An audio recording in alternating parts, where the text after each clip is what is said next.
Old pension scheme बहाली की मांग को लेकर लगातार हिमाचल प्रदेश में कर्मचारी क्रमिक अनशन कर रहे हैं।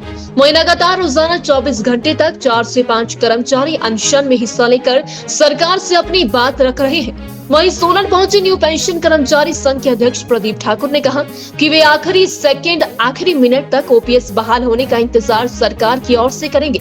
प्रदीप ठाकुर ने कहा कि अगर तब भी वर्तमान सरकार इस ओर ध्यान नहीं देती तो सरकार को वोट के माध्यम से करारा जवाब देने के लिए कर्मचारी पूरी तरह से तैयार है। उन्होंने कहा कि सरकार यदि ओल्ड पेंशन बहाल करने में विफल रहती है तो जरम सरकार का आने वाले समय में कुछ भी नहीं होने वाला है। प्रदीप ठाकुर ने कहा कि जो भी राजनीतिक दल ओपीएस बहाली की बात करेगा कर्मचारी उसे ही वोट देने वाले हैं। जी नमस्कार। देखिए आज हम क्रमिक अनशन स्थल सोलन में हैं। मैं बधाई देता हूं सोलन के सभी कर्मचारी साथियों को कि लगातार पेंशन बहाली में उनका सहयोग जो है बहुत बढ़ चढ़ कर रहा है। तो लगातार इसी तरह कर्मचारियों का सहयोग हमें यहाँ पर मिल रहा है।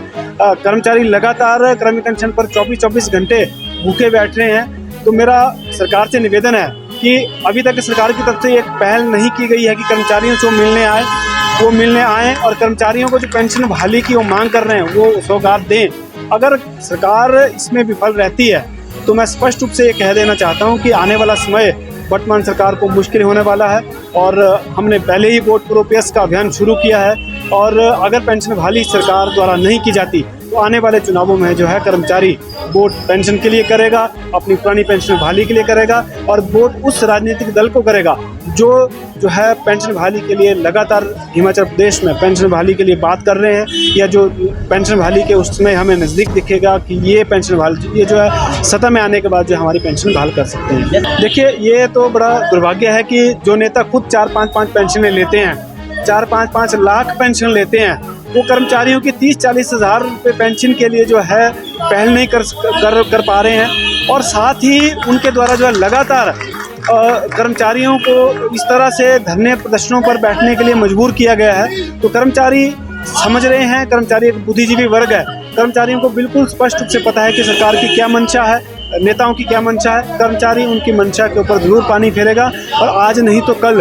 हिमाचल प्रदेश में हर हाल में पेंशन बहाल होगी। देखिए वर्तमान सरकार से हम निवेदन करते हैं, आखिरी दिन, आखिरी मिनट, आखिरी सेकंड तक हम इंतजार करेंगे कि आप हमारी पेंशन बहाल करें। पेंशन बहाली की नोटिफिकेशन इस प्रदेश में हो। अगर पेंशन बहाली की अधिसूचना इस प्रदेश में नहीं होती है तो आने वाले चुनावों में वर्तमान सरकार का विरोध होगा और वोट के माध्यम से विरोध होगा। ओल्ड पेंशन स्कीम बहाली की मांग को लेकर लगातार हिमाचल प्रदेश में कर्मचारी क्रमिक अनशन कर रहे हैं। वहीं लगातार रोजाना 24 घंटे तक 4 से 5 कर्मचारी अनशन में हिस्सा लेकर सरकार से अपनी बात रख रहे हैं। वहीं सोलन पहुंचे न्यू पेंशन कर्मचारी संघ के अध्यक्ष प्रदीप ठाकुर ने कहा कि वे आखिरी सेकंड आखिरी मिनट तक ओपीएस बहाल होने का इंतजार सरकार की ओर से करेंगे।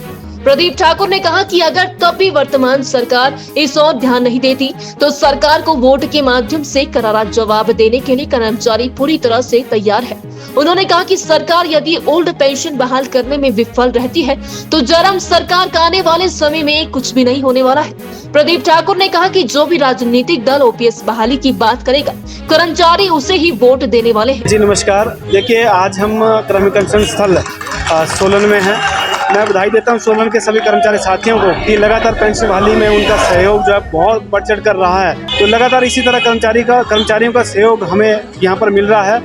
कर्मचारी लगातार क्रमिक अनशन पर 24 घंटे भूखे बैठ रहे हैं। तो मेरा सरकार से निवेदन है कि अभी तक सरकार की तरफ से एक पहल नहीं की गई है कि कर्मचारियों से वो मिलने आए और कर्मचारियों को जो पेंशन बहाली की वो मांग कर रहे हैं वो सौगात दें।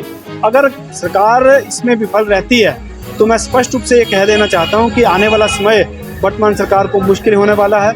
और हमने पहले ही वोट फॉर ओपीएस का अभियान शुरू किया है और अगर पेंशन बहाली सरकार द्वारा नहीं की जाती तो आने वाले चुनावों में जो है कर्मचारी वोट पेंशन के लिए करेगा, अपनी पुरानी पेंशन बहाली के लिए करेगा और वोट उस राजनीतिक दल को करेगा जो है पेंशन बहाली के लिए लगातार हिमाचल प्रदेश में पेंशन बहाली के लिए बात कर रहे हैं, या जो पेंशन बहाली के उसमें हमें नज़दीक दिखेगा कि ये पेंशन बहाली ये जो है सत्ता में आने के बाद जो हमारी पेंशन बहाल कर सकते हैं। देखिए ये तो बड़ा दुर्भाग्य है कि जो नेता खुद 4-5 पेंशनें लेते हैं, 4-5 लाख पेंशन लेते हैं, वो कर्मचारियों की 30-40 हज़ार रुपये पेंशन के लिए जो है पहल नहीं कर पा रहे हैं। और साथ ही उनके द्वारा जो है लगातार कर्मचारियों को इस तरह से धरने प्रदर्शनों पर बैठने के लिए मजबूर किया गया है, तो कर्मचारी समझ रहे हैं, कर्मचारी एक बुद्धिजीवी वर्ग है, कर्मचारियों को बिल्कुल स्पष्ट रूप से पता है कि सरकार की क्या मंशा है, नेताओं की क्या मंशा है। कर्मचारी उनकी मंशा के ऊपर जरूर पानी फेरेगा और आज नहीं तो कल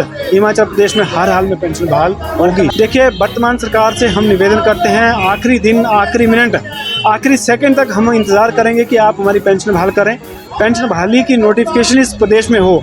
अगर पेंशन बहाली की अधिसूचना इस प्रदेश में नहीं होती है तो आने वाले चुनावों में वर्तमान सरकार का विरोध होगा और कोर्ट के माध्यम से विरोध होगा।